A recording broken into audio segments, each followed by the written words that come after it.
In this section of the course, we're going to be running through a practical example, taking one dataset and running through all the steps that we've covered in this course in a real-life business setting. Let's set the scene.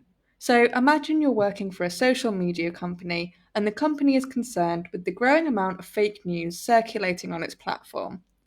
They've assigned you as a data scientist to investigate how fake news can be recognized and create a method of identifying it. Let's work through this problem together.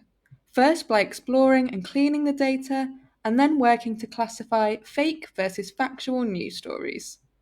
We'll also create some plots of our outputs and discuss how we will communicate our findings to stakeholders. So the first thing we're going to want to do is import the necessary packages. So you'll recognise these from our previous lessons.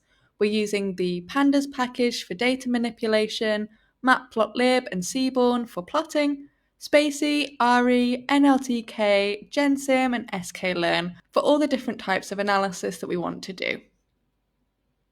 We're also going to set some plot options to get started. So we're going to be setting the figure size as 12:8 to make sure all our charts are printed in a nice size, and we'll also specify a default plot color to use. So now that we've got all that set up, let's import our data. So we're going to create data and use pd.readcsv and read in fake news data.csv.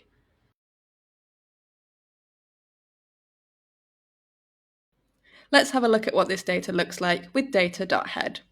We've got the title of a news article, the text contained within the news article, the publication date, and then a tag of whether this is fake news or factual news. We can then use data.info to get some more information about this dataset.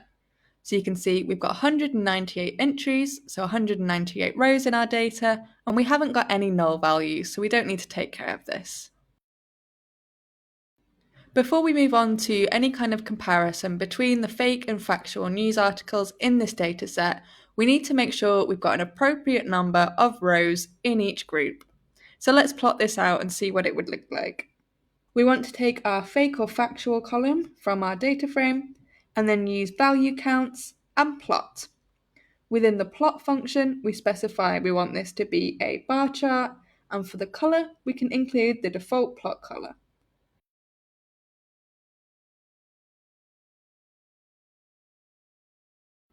We'll also include a title, so the count of article classification.